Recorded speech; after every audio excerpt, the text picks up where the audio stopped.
Yep. All right. How's it going, everyone? Welcome back to the Startup Storybook podcast. I'm Daniel Pierce, here with my two friends, Turner Ray and Wes Orr. This is our third episode. We had Wes Mullins on the first one, Josh Allaire on the second, and now we have Savanna Wilmoth on the third. Super exciting. We're going to be talking about her business, Bloom Marketing Strategies, and I'm super excited for today. This is going to be great. So, Savannah, why don't you just tell us a little bit about yourself? So my name is Savanna. I was born and raised in Austin, Texas. Went to school there and then came to college at Abilene Christian University.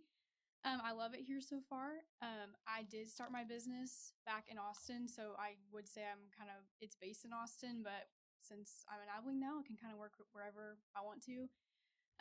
So I've been doing that for about 5 years now, and it's been good. I love it. That's great.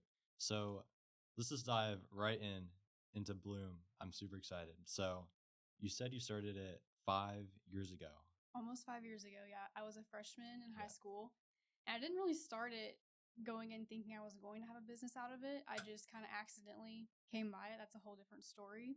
But it's been almost 5 years now, so super exciting.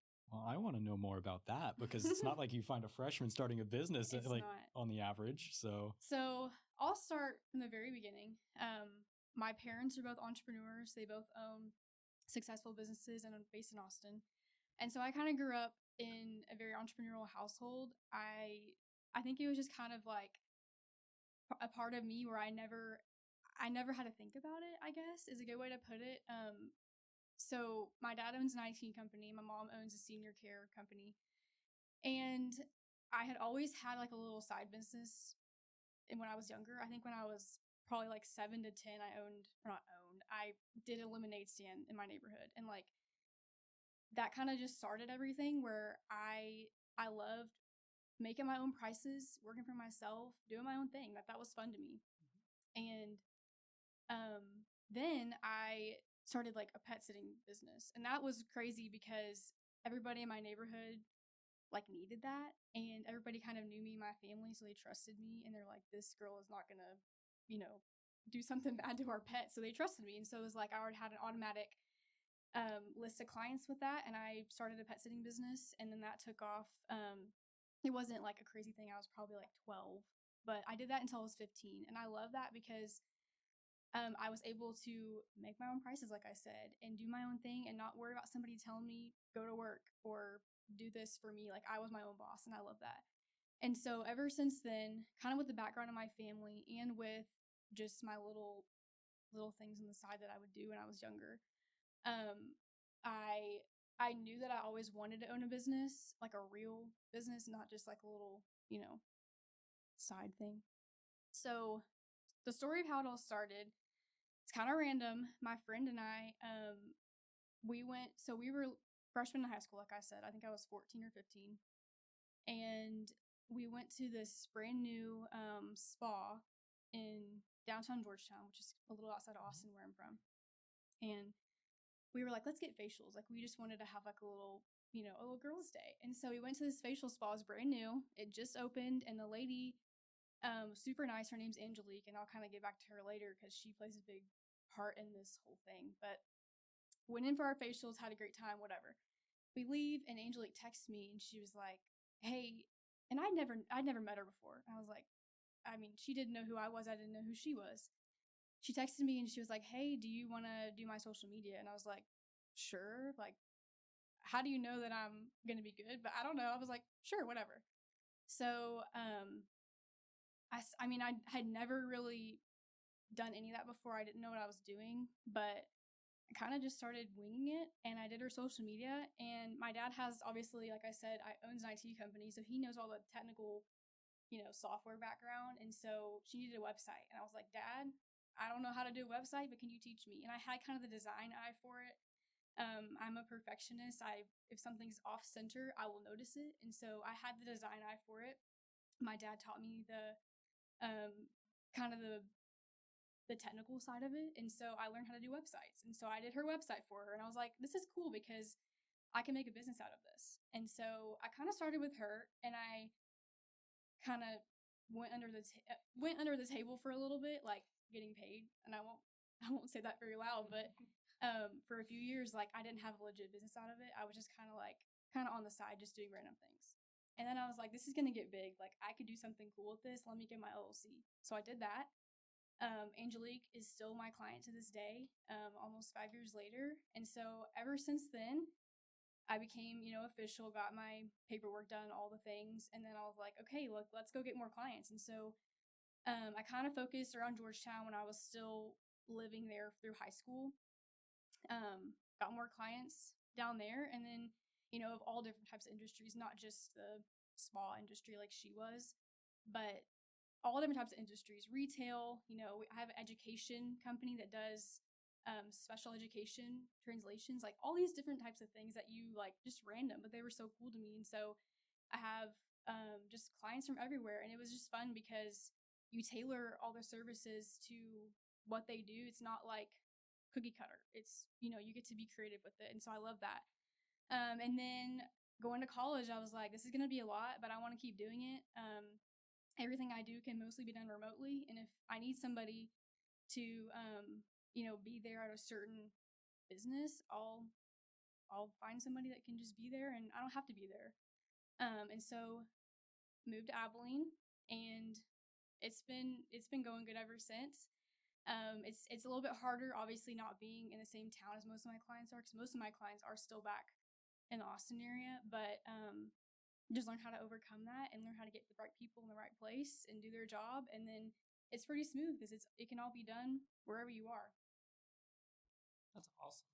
I mean, I think it's so cool how especially with your family, like everyone's been doing entrepreneurship. Yeah. And you started with that, but you've made it your own thing. Yeah. I guess my first question when you were kind of sharing there is, how many clients do you have, and like, how do you manage that relationship with them being in Georgetown and you're in Abilene? That's a good question. I would say, so I kind of divide my clients by renewing like contract clients that are like a package every month, and those are kind of just the same, just repeating whatever. And then some of my other clients will just come in and say, hey, I need you to do this for me, kind of just random things. And so I don't ever have like a set number of clients because it's all really inconsistent with who's calling me, who needs what. But I would say probably around 10 good clients that are consistently calling me for things. But it just changes all the time. But yeah. That's awesome. And do they actually call you?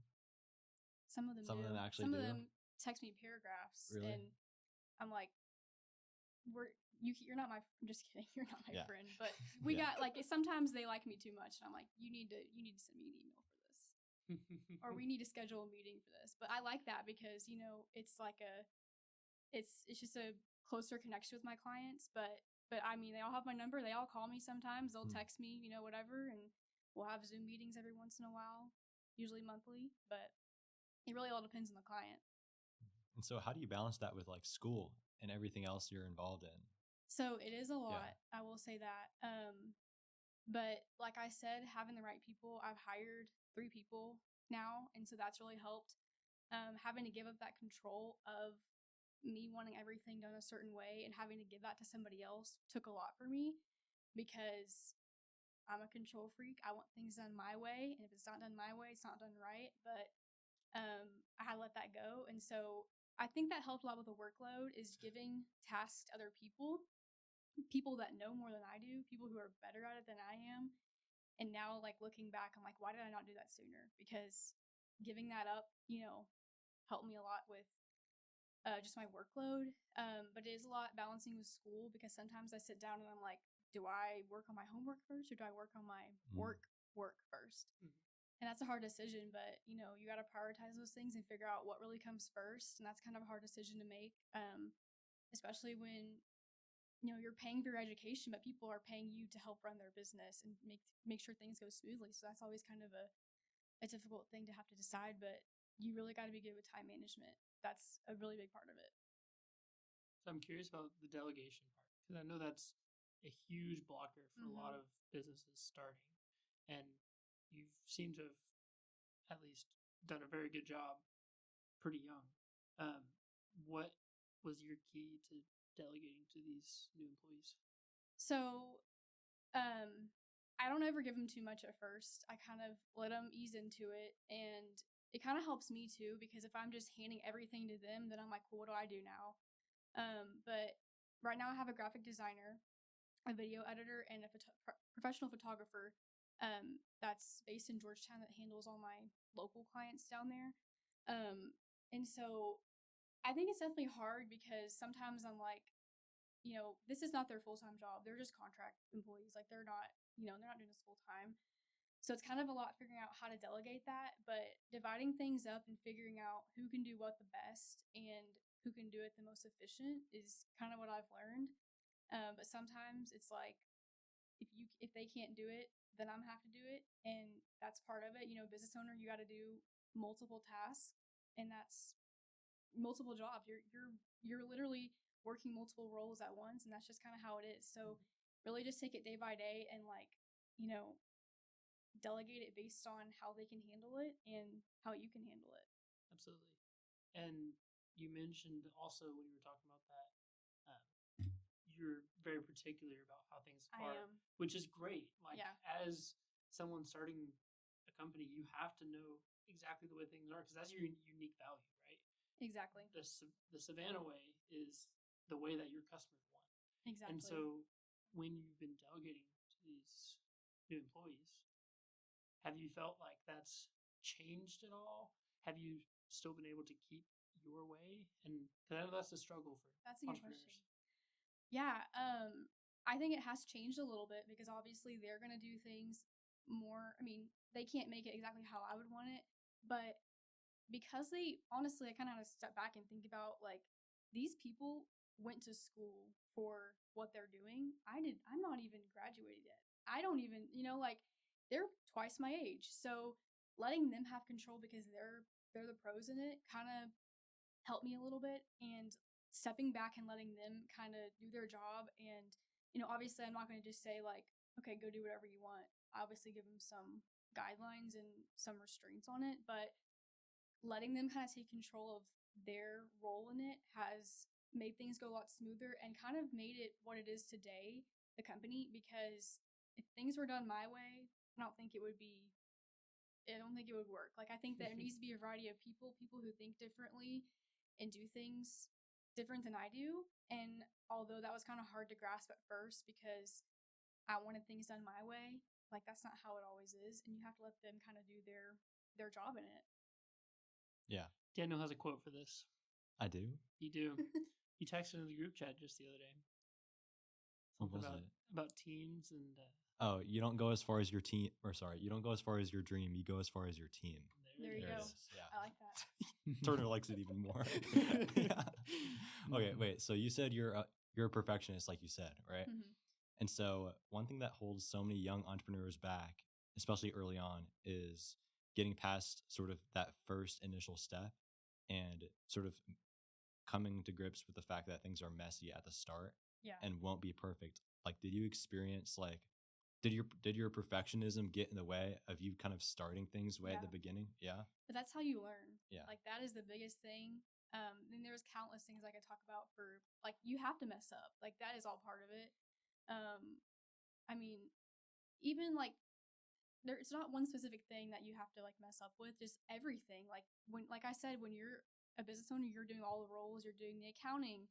Well, not always, but a lot of time when you first start out, you're doing the accounting, you're doing the finances, you're doing the operations, you're doing marketing, you're doing everything. And learning how to do that, there's no book that tells you how to do every single thing. Like you have to figure it out. And messing up is how you learn. And I didn't want to mess up at first. And obviously, like, talked about my parents. They were here to kind of handhold me through everything, and they still do. But sometimes, like, you got to figure it out on your own. And that's what makes it it's kind of scary because you're like, I don't know what I'm really doing. Obviously, you need to have some sort of guide to you because you would be lost if you didn't have some sort of guide. But a lot of it is just messing up and learning how to get past the perfectionism and learning that it's okay to mess up, and that's what makes you better. And that's what makes you learn. Yeah, wow, that's really great. Something that I want to follow back to was your discussion about Well, school. So Mhm. first question is, what are you studying here? Business management, Business concentration on entrepreneurship. Awesome. And well, how have you used what you've learned here and applied that to your business? Or have you?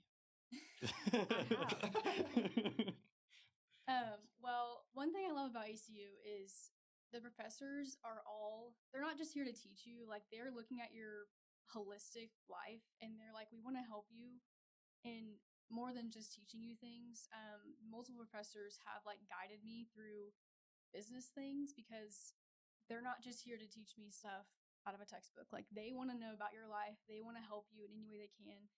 And so I learned a lot from my professors because most of them have experience in the real world and doing these sorts of things and even running businesses. So I think it's helped me. Obviously, yes, the classes have helped. I've learned, all the vocab, all of the textbook things. That's also important. But it's also, having somebody on your side that cares to ask you, how are things going? What's new, And so definitely learning from people who genuinely care about you and are there to guide you has been a huge thing. Also, the Greg Center and just all the things that they offer for entrepreneurs has been awesome. And just supporting people who are running businesses in college. But it definitely is a lot of the professors and just how they care about you and the advice they give you and how they check in on you. Were any of them surprised that you already had a business coming in? Pretty much all of them. Especially because I don't know, I feel like a freshman girl I don't feel like it's very common to own a marketing company being a girl I don't know. I just feel like it's not, but maybe I'm wrong. Yeah, But a lot of breaking them were barriers. surprised. No, you're right. Well, and I was actually kind of going to ask about that. Like, have you ever had like any imposter syndrome or like felt like, well, I don't know what to do here. Like, am I really supposed to be doing this? Like, that's a big part of it. Yeah. I mean, I feel like there's a verse in the Bible. I don't know where it is, but it says, "Don't let anybody look down on you for being young." That has been like, I mean, every single day there's something new about like doubts in my head. Like, am I even good enough to do this? Because I don't even have my marketing degree. I'm not even going to get a marketing degree. I'm going to get a business management degree. Like, do people even think I'm qualified for this? And definitely a lot of it's in your own head. Like, am I good enough for this? Is this going to work out? Whatever. But having the confidence, I think, and knowing that what you have to offer is great and that you know it best because you did it yourself and for me, like growing it from the ground up, like the ins and outs of everything and you're confident in that, then stick to it and like that's what you're gonna have. Like just be confident in that.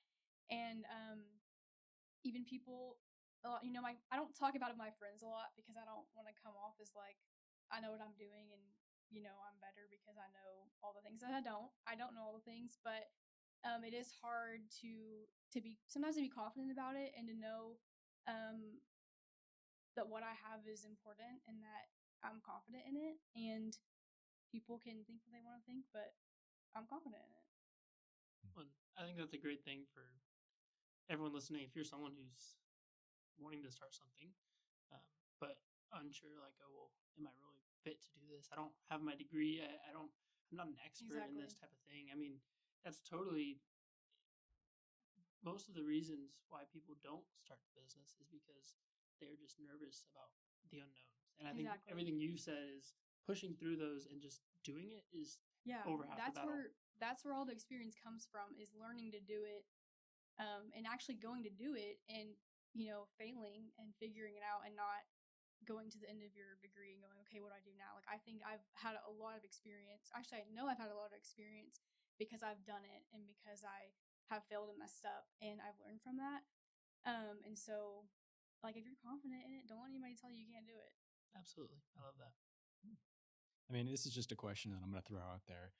I don't know, but we'll see. Does qualification come from the degree or from the experience? Well, yeah, that's kind of why I threw in earlier when you asked about has the degree helped, and I said like, well, has it? Because I mean, to me, I think the 5 years of experience running this company to me seems maybe even more valuable than the degree? And I don't know from your perspective. I mean, it sounds wrong to say that because I'm in school, but it's like, I really do think that, I mean, I wasn't even 100% sold on going to college because I was like, I can do this outside. I mean, I didn't need to come here, but now that I'm here, I'm like, it is really good to get your degree. It's good to have those people. It's good to have a college experience. But I do think what you're saying is important. Like, you don't necessarily have to have a degree to go do whatever. Most people don't even do their job doesn't even involve their degree like 100%. It's kind of a little bit of everything. And so that's a good question. I think it's a little bit of both, but I think experience is definitely super important versus sticking to your actual degree and going straight after that. I agree. I think it is both. And I think on like the education aspect of things, like I think a 4-year education is a lot more than just a degree, Yeah. Like you mentioned, it's the professors who have helped you along the way. It's the people, really. It's not the paper, it's the people, So, of course, you make up your own quotes Was now. that your own quote? Yeah, Okay. that was, That's yeah. great. And I'm telling you. He made it up on the Podcast spot, host. though, right? No? no, I did. That was Okay. that was improv. Yeah. Okay. That was really, yeah. No, but yeah, back to the point. Yeah, I think like that combination, obviously not everyone can afford like going to a school like this, Yeah. and they have to just kind of do it the rough and tumble way and just, start out with zero connections, zero knowledge. But, if you're someone like you who can go to like a school like this, get a 4-year college degree, that combined with the 5 years of experience, that's going to put you ahead of so many people. Exactly. And it has. Yeah. And similar to what you said, Savannah, I love how ACU kind of incorporates obviously the education, but also the experience type or aspect of it too. Especially the Greek Center, they do a great job of with their springboard competition, getting people involved, getting started. Launch ABI, going and actually seeing people doing things. I think it's not just textbook. It's the real world stuff. That's the experience that puts you above everybody else. Absolutely. Can we get into some nitty gritty stuff? Is that cool? Yeah. Okay. So right now you have how many clients? It's really hard to count. We're gonna say 10 10? because it comes and goes. It really just depends on the month. Okay. And so I was looking at your website and you have 4 social media packages, right? Yes. You have a silver, gold, platinum, diamond. Goes from $350 a month to $2,100 a month.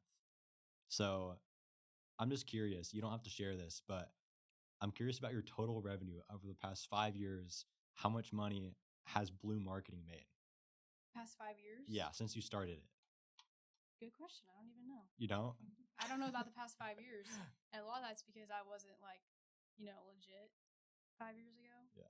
But I will say we are close to being 6 figures.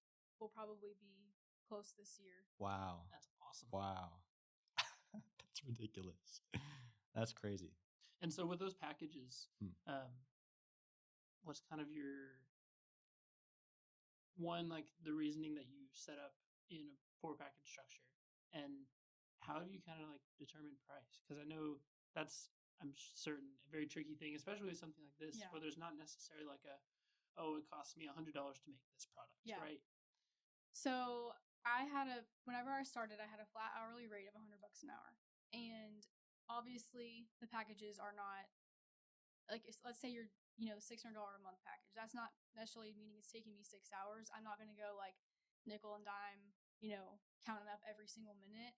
But that's just a set amount for the estimate it takes. And I also incorporate into that my expertise. And like I said, I don't have a marketing degree. I don't, I'm not legit on paper about being a marketer, but I do have experience in it. And so I say that factors into the price. But everything else is done by the hour. But the prices are really hard because it's sometimes you don't know how much work you're going to do. And the packages are just a good idea of the estimated work we're doing and then the deliverables, what we're outputting. Those are just pretty standard. That just makes it easy for me billing, how much is it costing to make and how much am I selling it for? But that's a good question. Yeah, it is hard to determine that. But I think, and some people are turned off by that when I say I'm $100 an hour. That's not insane, but it's not cheap. And so that kind of, people are like, oh, because all of our actually clients are small businesses that are they don't have a marketing department within their company, and it's cheaper to have us come to their marketing versus to have somebody in-house do it. And so it's hard to figure out pricing, but like I said, like I'm confident in that and I stick to my prices, and I don't negotiate that. Like that's what it is. Take it or leave it. Like Yeah, that's great. And I think that's definitely the way it has to be. Because I mean, obviously you're confident in what you're doing. And I mean, if a customer says like, oh, well, can we do $75 an hour? Like, yeah, no, that's Savannah's way is the way it is. And that's, exactly. I mean, that's what you're You got the wrong person for that. Absolutely. Yeah. Well, and we talked about this with, I think, Josh last week. Like, you have a specific business, a specific customer, and I'm sure you probably know about like maybe how much revenue they make and how many employees they have, and maybe the style of content they like, that type of thing. Yeah. And you're not gonna like Amazon's not gonna hire you, Exactly. right? So like you have a very specific customer, and that's okay because there's different. What's the saying? Different something for different folks. I don't know, but I know what you mean. I know what you're talking about. But yeah, exactly. I mean, I think that's a good thing. Yeah. So, Different strokes for different folks. Something like that. Yeah. Yeah. So I found Bloom Marketing about a month and a half ago, maybe. And since then I've been following and I've been seeing a couple of your different posts every once in a while. And well, I'm interested how you manage that content output for your own business in LinkedIn. What other social medias you use? Facebook and Instagram. So tell us a little bit about that. So for a while, I was like, I don't really need I don't need to advertise myself on social media because that's what I'm doing for other people. Why do I need that for me? But I talked to she owns a marketing company as well. She just graduated from ACU, Bailey Kimmel. Yeah. And she told me like a lot of their leads come from social media. And I was like, okay, well, I'm going to do that then. So I made the pages like probably like 2 months ago. I really wasn't. I just wanted to have my, handle on there and not be unknown on social media. But yes, it is. So I'm a graphic designer. I haven't given her like the full go, start doing a bunch of content for that because I'm not even like straight in the head to be able like, okay, we need to have a content calendar for ourselves because we're too busy doing everybody else's stuff. But eventually, I mean, all that I'm doing on there is I'm doing it. But eventually we'll have her do all of the social media stuff for us just to be consistent and just to have everything be cohesive and look the same, and and she's good at what she does. But I mean, right now it's just me putting it out there, and that's how it is. Wow. Has it been pretty much all organic, or have you done paid? All organic. All organic. Yeah. Nice. Yep. Well, I'm been curious. Where'd the name come from? Bloom Marketing. Y'all are gonna laugh at me, but ChatGPT actually. That's. I'm not gonna laugh. That's yes. So it's kind of funny, and I'll expand on it a little more. Sorry, this is like Gen Z moment right here. It is, and I'm okay admitting that. Yeah. So when I was getting my LLC, I was sitting on the couch with my parents, and I'm like, okay, well, I need to be official. I need to have my documents. I need to have everything official. But what am I gonna name it? Like, I don't want to name it Savannah's marketing firm, or I didn't want to. That doesn't sound cool. And I was like, okay, ChatGPT. Sat on the couch for probably 3 hours. Nope, try again. Nope, that is not good. Whatever. And so finally, I was like, okay, Bloom. I love that because, and the kind of the vision behind it was a flower blooming, like you're growing, your business is growing, and that's kind of where you're blooming, whatever. And that's your logo. And that's my logo. Yeah. So I didn't love it at first, to be honest with you. I was like, this is just like, a lot of the time I feel like it needs to come from like your heart. You need to have an idea for yourself and not AI doing it for you. But like over time I've loved the name and I love it. Like I love how the logo goes with it and how it does make sense, the bloom. But that was AI. So on that, so I happen to know that ChatGPT wasn't really released until 2022. So that means you had some time before you really adopted that. Yeah. Yep. All right.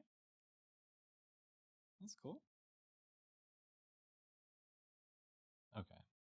So I'm looking at everything you offer, and you've got this massive list: marketing strategy consulting, social media management, content creation, branding design, email marketing, lead gen, SEO, website copy, reputation management, which is kind of interesting, all this stuff. And so let's say someone our age or younger wants to start something like Bloom. Which one of those should they start with? The easiest is social media. That's kind of just, all you need is Canva, ChatGPT, and some sort of scheduling software. And it's pretty easy, but it doesn't take a lot of experience as long as you know how to design things and you know how to incorporate more than just making it look pretty and making it actually market something. That's what I would say. And so, looking into the future, what are your goals for Bloom? So one of my goals is we're working on. I have 2 prospective clients that are in the real estate business, I guess you could say, and I'm working on getting their entire agency as clients, because what I'm getting into recently is videos and like reels, and especially for real estate, those are great. And so one of my goals for that is to get a real estate agency as one of our clients, because that is easy recurring revenue every single month. That is easy for me to do, managing everything. My video editor will do pretty much all the work, and it's just really fun. Like, videos are just awesome, especially real estate. I love watching the house videos on Instagram. I get lost in those. So that's one of my goals, is to get one of them as clients. I'm working on the deal right now, but crossing my fingers, don't know how it's going to end up. And then kind of looking more long term, I don't really know what's going to happen. Am I going to end up like maybe selling the company one day? Who knows? I got some work to do if that's the case, but definitely doing this through college is my goal. Just keep going, because this is my job. Like, I'm not working at Bahama Bucks and doing this. Like, this is my full-time job. Like, I love it, and I'm going to keep doing that, and that's how it is. And I think one of the things that we want to talk about just in general in this podcast is college is the time to do this type of stuff. I feel like, when you're out of college, potentially married, having a full-time job, like, we have so much time to spend working on something like this. And I think I think you're a great example of that. Especially when you have all the connections that college offers you. Absolutely. And the support that you can get from the people around you. Absolutely. It goes back to what we were saying about education and experience, and how sure you can wait until you have the education, or you can just start and be bad at it, and just learn and get better from, stage 0. Exactly. Yeah. So for someone who's in college and wanting to start something, what advice would you give them? I would say just be confident in your abilities and your idea. Like I was saying earlier, don't let anybody look down on you for your age. Like, just own it. Like, you have an idea, go do it. Don't let anybody tell you can't do it, because people are going to be jealous of you. They're going to tell you it's not a good idea, you're not going to be able to do it, whatever they say. But do it. Like, you are confident in yourself, then go do it. Awesome. Yeah. You bringing that back up again about not being discouraged because of your age reminds me, is like, well, we were talking with Josh yesterday. Well, not yesterday, 1 week ago. And, his business is heavily tied in with faith. So how has faith played in your journey? Faith is a big part of it, because especially starting out, you don't know. You don't know where it's going to go. Like, it's all new to you.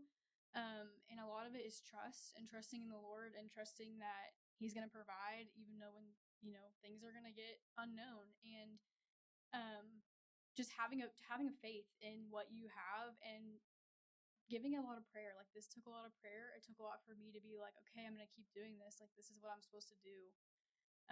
That played a big role in it. And also, just the way you run your business needs to have values of faith instilled in it, and doing things the right way, and looking out for other people, because people that are working for you, or people that, your clients, like, they are people, and they are not just dollar signs. Like, look at them as people, because they are people, and treat them like that. Treat them how God says to treat them, and put them before you. Because one thing my dad always, well, not always, but one thing he told me before was for his employees. He said they will get paid before I do. Like, we're taking care of them before I take care of myself. And that is like a selfless thing to say, because that's scary, thinking that you might not get food on the table, but they will. And that's kind of a big part of it, is putting people before you, and like seeing them as God's children and not just dollar signs or just random little people. Absolutely. I think that's great too, because small businesses are able to do that. And when you're working somewhere that's a large corporation, that touch point can kind of get lost. And one of the amazing things about owning a small business is you could consider it as a form of ministry and taking care of people. Exactly. And you don't have to be outward about your faith and say, like, we're I don't know. You don't have to say we're, exactly. Christian church marketing, right? Exactly. Yeah. But you need to have that instilled in your values, I believe. Absolutely.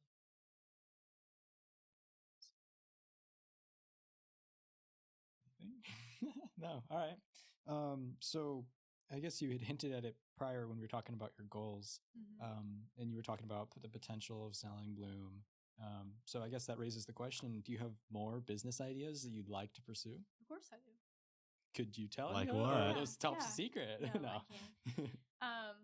I don't know. I was telling my boyfriend this other day. I was like, if my next business is going to be a wedding planning company, and I have never even thought about. I was just kind of a random thought, like wedding planning. What the heck? But that would be so fun. Like, I would love that. I like the logistics of things. I like having everything in order. I would love to be organized with that. That'd be fun to do. That would be very revenue, generating. High profit margins. Yeah, exactly. I'd love to do that. I love to do something in the real estate industry. Honestly, the options are endless. Like, I can see myself doing a bunch of different things. I don't even limit myself to just doing marketing or anything in those lines. That's awesome. And I think that's,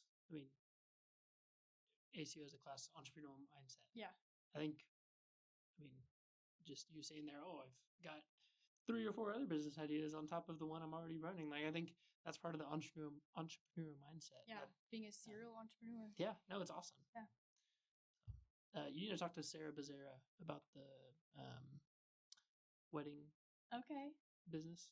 I don't know if you know her, but she's one of my friends from high school, and she wants to do a similar thing. So I don't know, maybe you'll continue. Yeah, that'd be awesome. It'd be in the future. Definitely. The far future, but I would love something like that. Yeah. What advice would you have for someone like our age or younger who doesn't have any family members, any friends, or any parents in business or entrepreneurship? How do they find meaningful connections that can help them get to the next step and get their idea off the ground? That's a good question. Wow. I would say look LinkedIn. Like, I know it's kind of a basic answer, but LinkedIn, like, you can get a ton of connections through LinkedIn. And even just putting yourself out there and saying, hey, I have this idea. I need some help. Who would be willing to help me? Who can mentor me? Even through the church. Like, there's people, like, you don't know everything about everybody. So making sure that you're not afraid to put yourself out there and ask for help, and people will come to you because they want to mentor you and they want to guide you. And I think that you can find that in a lot of different places. Absolutely. And I feel like the entrepreneurial community is very open to helping. Exactly. There's not a lot of people who won't share their ideas or just ask, and I think that comes. I totally agree. Yeah. Yep. That reminds me of another thought I've had, and it's like the past few years, like in college and in high school, like professors and teachers and like mentors tell us to build your network and like start building your network. But every time I hear that, I'm like, we already have a network.